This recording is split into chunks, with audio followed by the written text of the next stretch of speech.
Good morning, and good morning malangga. Welcome back again on Black Knight Vlogs 2020. Grabe, today is Tuesday morning. So, 4 days na lang matatapos na yung aking electrotherapy. So, ito ngayon walking.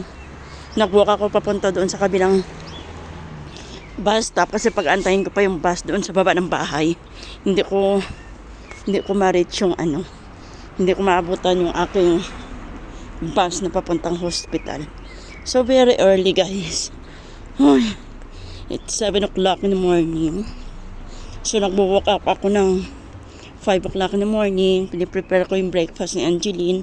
And then ito,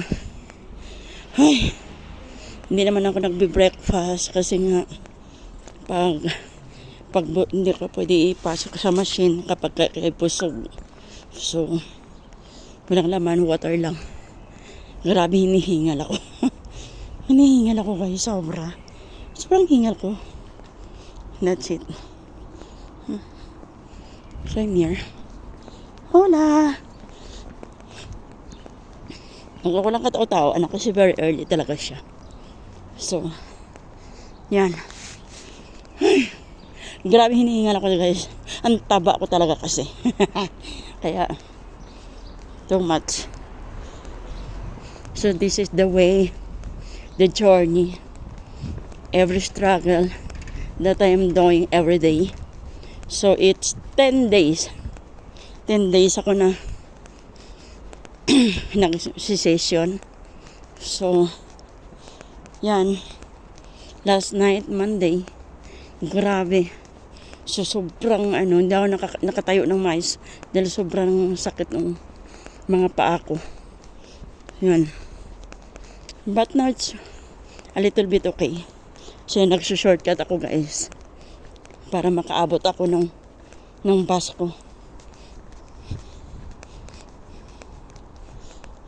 That's it. Di ba ganda? Tapos parang nilalamig yung liig ko. Kailangan ko lagyan ng ng scarf. Hindi ako naglagay. Ano ba yan?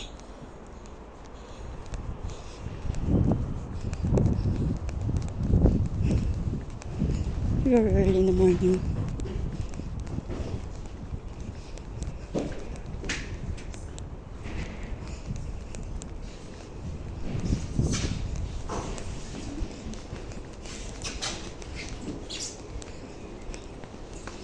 Buenos días.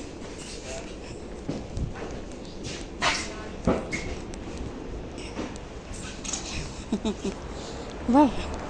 Ayan, diba, guys, shortcut ako. Kasi pag inanta ko pa yung bus, liliko pa yan sa doon, papunta dito. So, punta dyan sa bus stop ko. So, maabutan ko siya.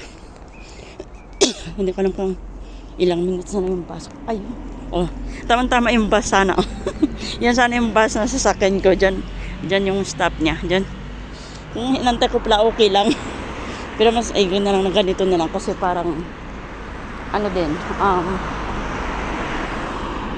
yung bus ko sa likod. Timing ata. Ayan, guys. So, ito na ata yung bus ko. Ba dumaan na yung bus ko? Kasi minsan, yung bus ko dumadating na dito. Tapos yung bus na sasakyan ko na yun sana. Minsan nasa likod ng bus na kukunin ko dito. Kaya yun. Dito na ako. Diba? Ito yung papuntang hospital. So, 4 na bus yung dumadaan dito. Isa yung may way papuntang hospital. So, sana makuha ko siya. Ayan. Diba, guys? Ayan. Thank you so much, guys, for having me on my vlog, morning vlog. Thank you. Hindi ko na kayo pwede masama doon sa kasi sa hospital kasi bawal. So that's it. Thank you so much. And say, mag-ingat tayo. Love you always. Love. Mwah. Love you, guys. Bye. Heart for you. the view.